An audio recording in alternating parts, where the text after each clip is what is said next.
All right, here we go. Levels? Sounds good. Right. Mic check? Mic check? Mic check. Yeah. Hey, yeah, I'm here. All right, good. We're all set then. Hello, welcome to Close Enough Radio Podcast. I'm Mike. And I'm Jay. Thank you for joining us today. What are you drinking there today, Mike? Well, I've actually got a glass of Jameson with some energy drink in it, as well as another shot I've never had before. This is a 99 cinnamon liqueur, and you're going to get to hear me take it for the very first time. It smells rough as shit. That's like Fireball times 5. Pretty good. I could drink this. That is awful. Alright. What are you thinking, Jay? I'm thinking that we should probably introduce ourselves a little bit better. Really? Really. Alright, I guess. I've gone ahead and come up with 20 hard-hitting interview questions that most interviews would never even think to ask. I understand you've done the same?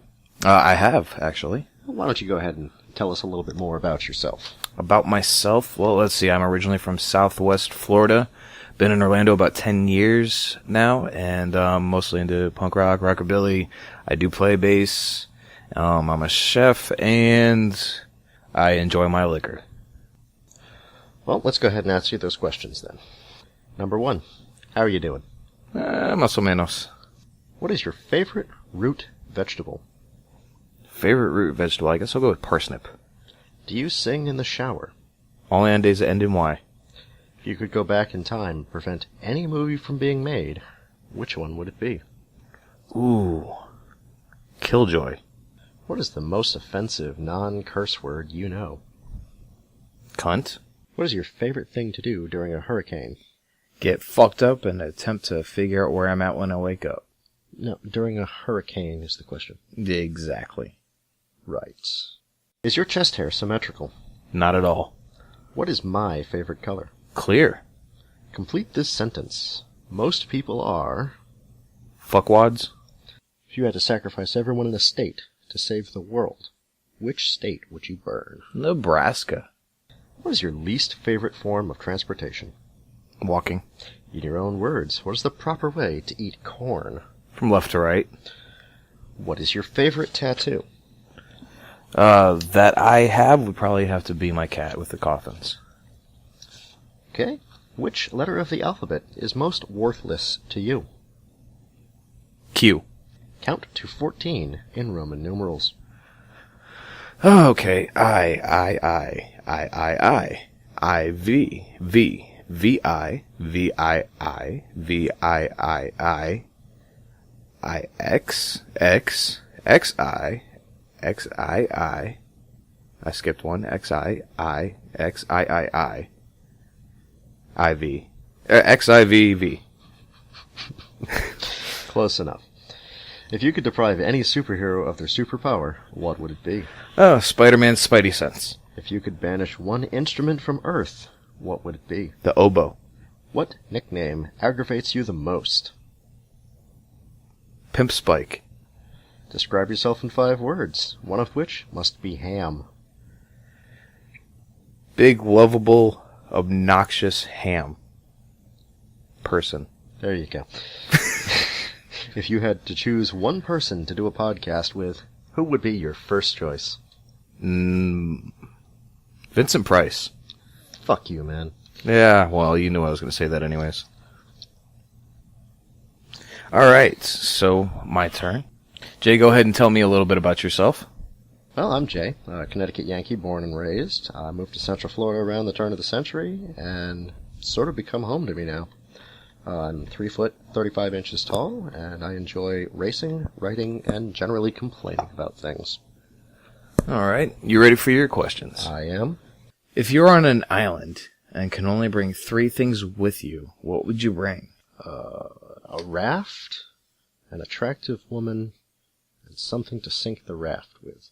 What is your least favorite thing about humanity? Birth. If there was a movie produced about your life, who would play you? An actor. Named? Rip Torn. If you could pick one food to eat for the rest of your life, what would you choose? Pasta.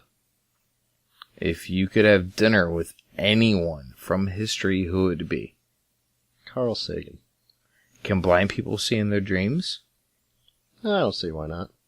Garden gnomes or pink flamingos? Pink flamingos. What's going to be carved on your tombstone? My epitaph. What is best done slowly? Slow cooking.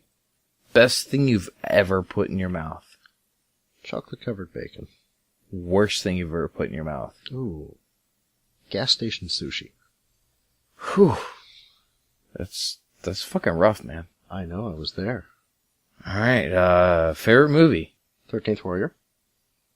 How much do you hate spicy foods? All-encompassingly. Why do kamikazes wear helmets? Probably for insurance reasons. Why is it called tourist season if we can't shoot at them? We can't shoot at them? That's what I said. Huh. Why is clear considered a color? Oh, I'll show you. Oh, okay. Got it. Why do they make scented toilet paper? So it doesn't smell like shit. And finally, how the fuck do magnets work?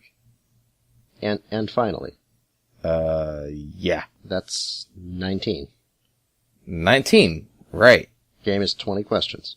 No, I thought it was like Price is Right. Like, closest without going over the hill. Little German guy.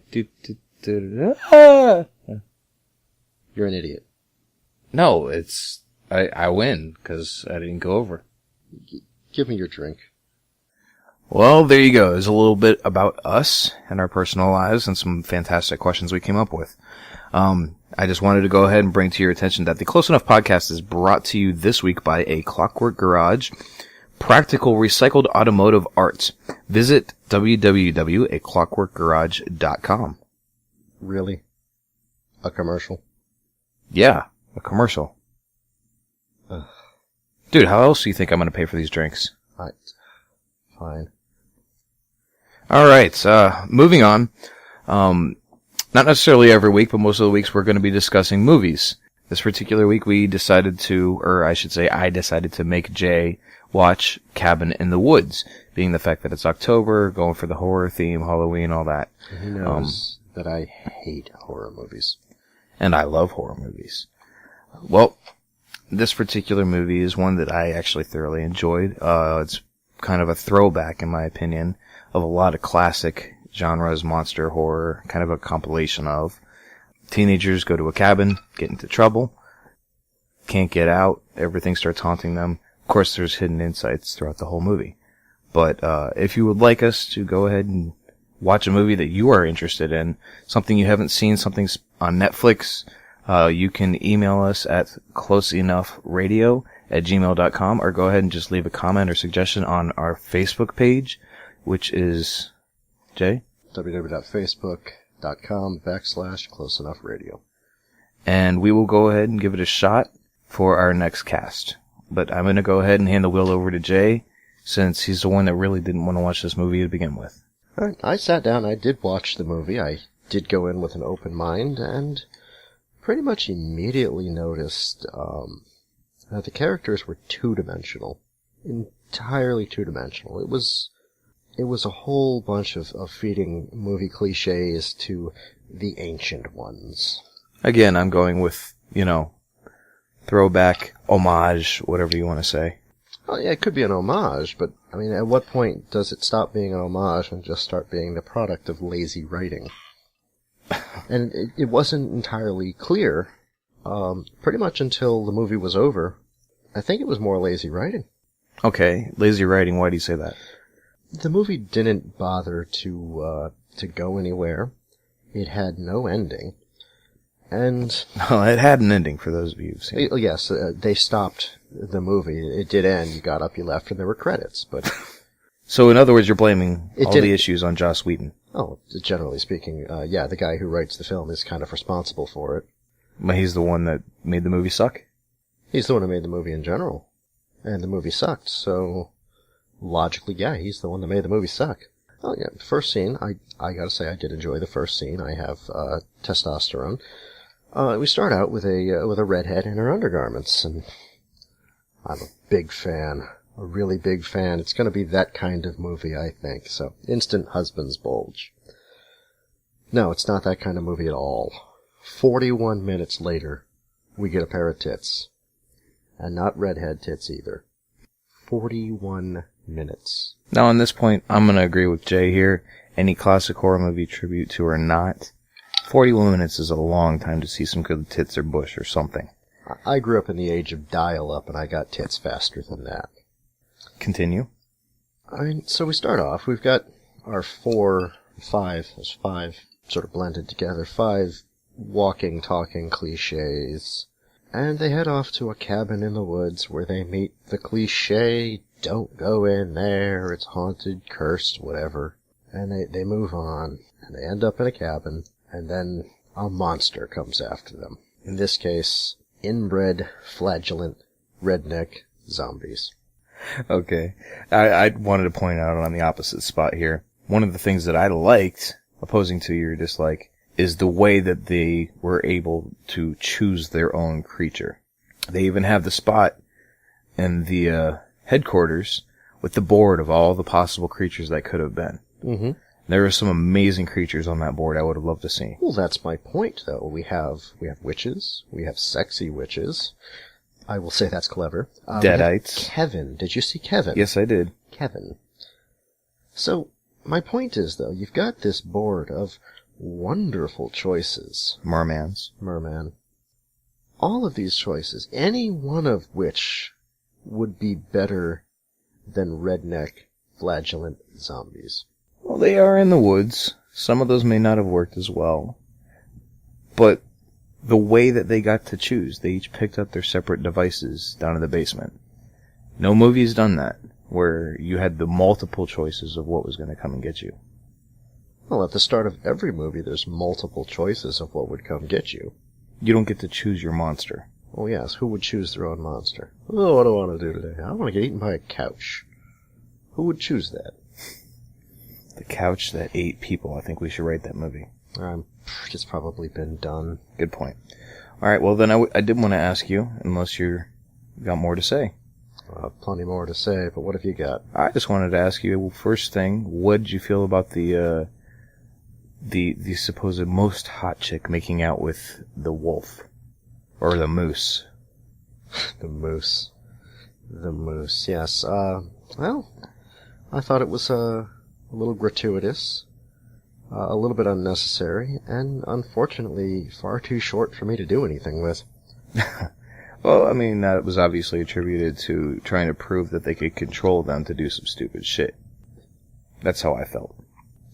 I thought that point was made clear when they pumped in the let's split up and go in different directions pheromone. Right, well, that came in later. Not much later than that. After the tits. They weren't even good tits. Continue. So, I mean, we go off and the first zombies show up. First off, zombies are entirely overplayed. Entirely. We've seen enough. And, we come back to the cabin, and they start picking them off one by one. They rip Owen Wilson out the window and drag him off screaming. Owen Wilson. Tell me that's not Owen Wilson's little halfling cousin. Something along those lines. But I actually enjoyed that guy's character, by the way. He was one of my favorites in that movie. Oh, I mean, he's people's favorites in every movie. Every single movie has that character. There were no original characters in this movie outside of the control center. And I know you say it's a throwback to every other horror movie, but I just think it's a lack of creativity on Whedon's part. Okay.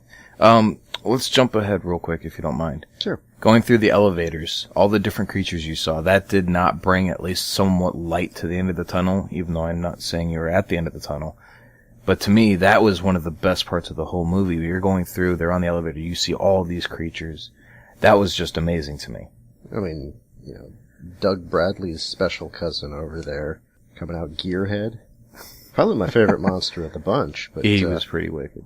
I even saw in the beginning of the film when Thor picked up the Lament Configuration Sphere. I'm just looking at this thing and I'm hoping it turns into a Tank Girl Danger Bar and just skewers him through the hand, but no such luck. Yeah. Now they needed a movie to be made. I know, you're thinking, did they really need it? I want to see a horror movie called Fuck That, where 5 kids go out into the woods and like, you want to spend the weekend in this creepy old cabin in the woods? Fuck that, let's go to the beach. Movie over, we can go home. Why would you watch that? I wouldn't. Exactly. Save me all of this time. Tell me how you feel. Actually, I forgot about a part. The force field. The guy on the bike. The force field. I know that irks you. I can see it in your face. It did. And I mean, when you're writing something, there's a mechanism called foreshadowing, where you show at the beginning of the film something that you're going to use at the end. In this case, it was it the hawk running into the force field? Yes. Which I think was really placed way too early. But, he got to the point and he said, oh, I'm going to jump the gorge. And I'm thinking, no, you're not. Because it was immediately obvious he wasn't going to make it. But the whole point he had to jump the gorge was they blew up the tunnel. Right. Which was a huge plot point. Oh no, we gotta go blow up the tunnel. Which I can understand why they'd have to blow up the tunnel, because they wanted to kind of maintain the illusion that nobody's behind this, that this is a natural occurrence. But the fact that they were screaming and running to get the tunnel means they didn't have a backup. Like, I don't know, say, a force field? Well, they didn't have it going all the way through the tunnel so that they could get in, and as opposed to leaving it in there. Yeah, you turn it off. I mean, we're talking about people that have prepped this entire mountain to the point where they've got stick together pheromones, everything's wired for lights and sound. They've got climate control in the woods, and nobody thought, why don't we put a backup force field in case some fuckwit down at control forgets to blow up the tunnel? Can I just say, I wish I had climate control in the woods. That would be an amazing gadget. Walk around on my bat utility belt. Just, feels better. I would make the areas go from hot to cold at complete random. 86 to 20 from one step to the next. Just to fuck with people. Oh, I'm just thinking about personal comfort, but that sounds good too. Always thinking about yourself. Yes, this drink's getting kind of low too. Anyways, go ahead and let's get towards the end of the movie. Okay. So, what did you think of the purge button? Did that not piss you off? As location-wise, yes. The idea of it to me was they still needed to kill that guy. They kept getting away. They said, by any means necessary, fuck it. Let's do this. Then again, they also set free every creature, monster, boogeyman that's ever been thought of. Which guy did they have to kill? The stoner. They had to kill him in order to appease the gods. Yes. If they couldn't kill him, then the gods were going to destroy the planet. Well, yes, of course. Regardless. Yeah. But Owen Wilson hit the purge button, not the controllers. It was as though they had a giant button that said, press this button to destroy all of our plans. Correct. What I'm saying is that they had that as a last resort. That is thin. It's the only thing I can come up with to defend that part of the movie, to be honest with you. I think it's indefensible. It's one of the few things that we're agreeing on, and I'm trying to defend it at a strength. Don't. It's indefensible. What it very clearly is Joss Whedon wanted to have a mega movie monster eyegasm, where he let out, Pinhead and everybody, and the unicorn and the merman and Kevin, and just have the smorgasbord of movie monster madness. I still don't remember seeing actual deadites during that part, but that's probably some sort of trademark on. It's a little disappointing. Yes. Basically, the movie bored the fuck out of me.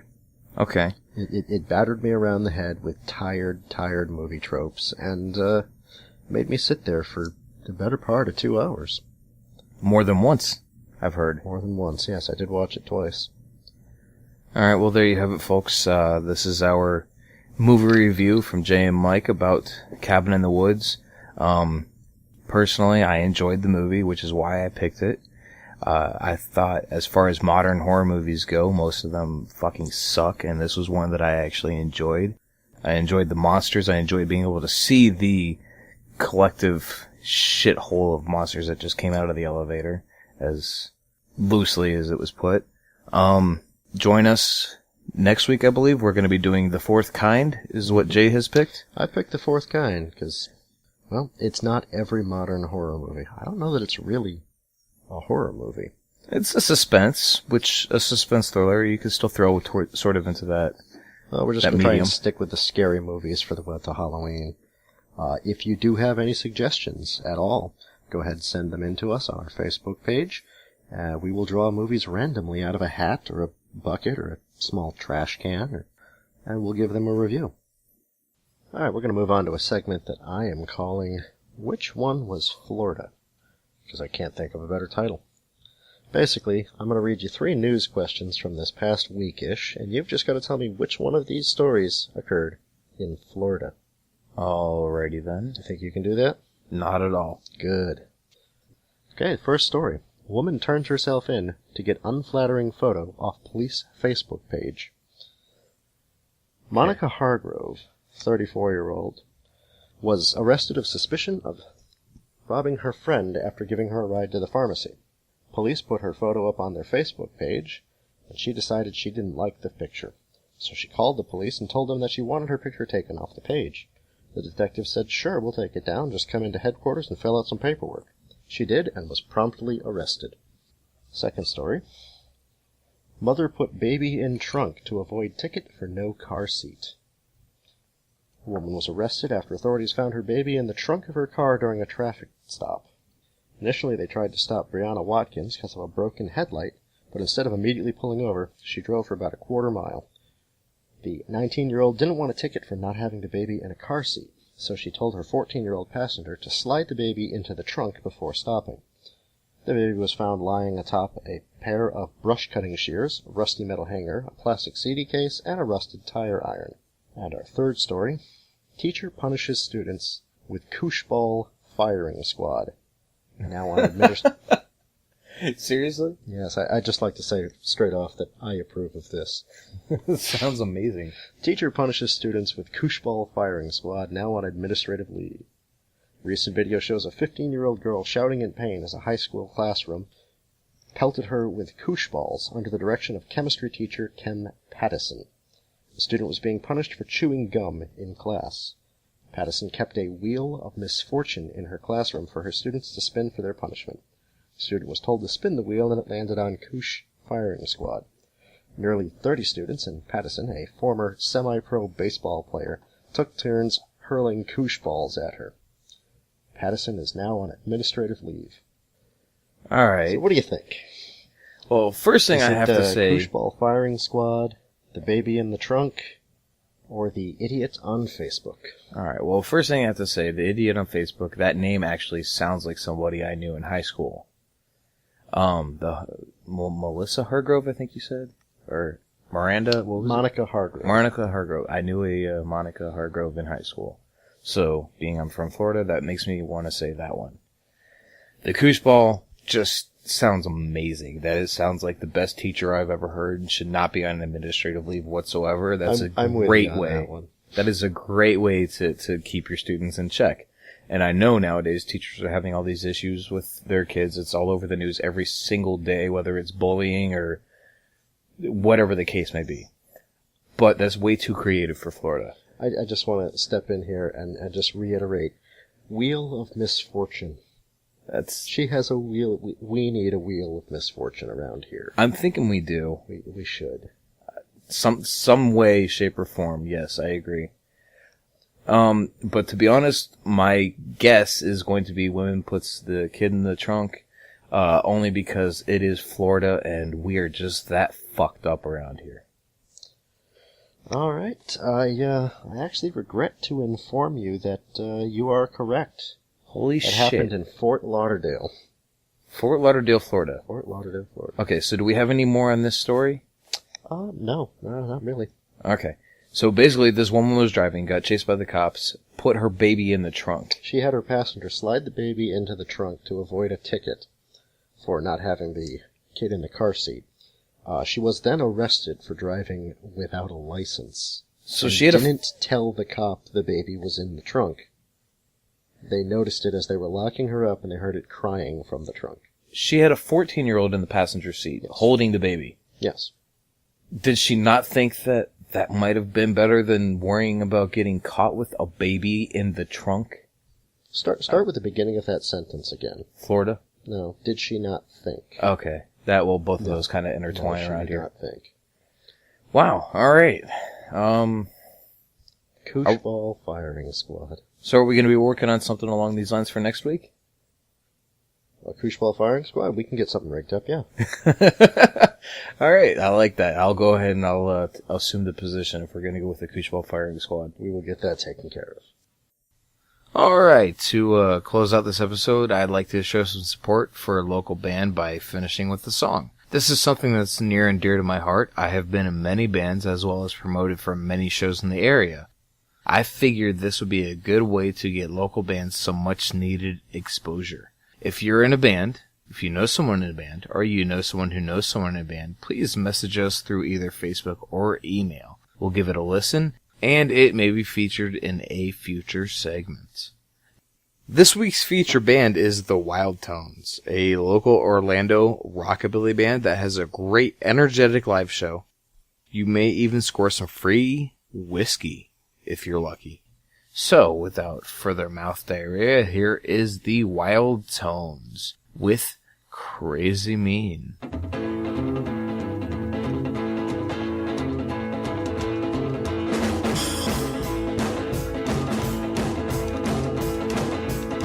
Well, we're out here late last Saturday night in a condo, my best bill, my right. Well, I'm think that I have it in tea. That car is crazy mean. Well, I brought the Ford with the shiny one top, trying to hold it in a Justin with the top of wind. Best thing that I have it in tea. That car is crazy mean. Well, crazy, crazy, crazy mean. Crazy, crazy, little haunted wheel. Crazy, crazy, crazy mean. Crazy mean. Well, ain't no Lincoln, no Cadillac. Got a big rock with a heart attack. With a big thing that I have it in tea. That car is crazy mean. Well, crazy, crazy, crazy mean. Crazy, crazy, little haunted wheel. Crazy, crazy, crazy mean. Crazy mean. Ah, crazy.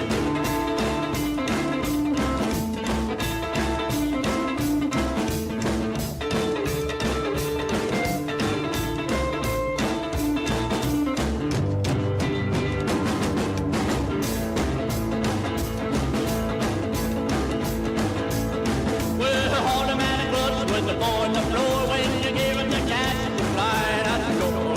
With the thing that heaven is tea. That car is crazy mean. Well,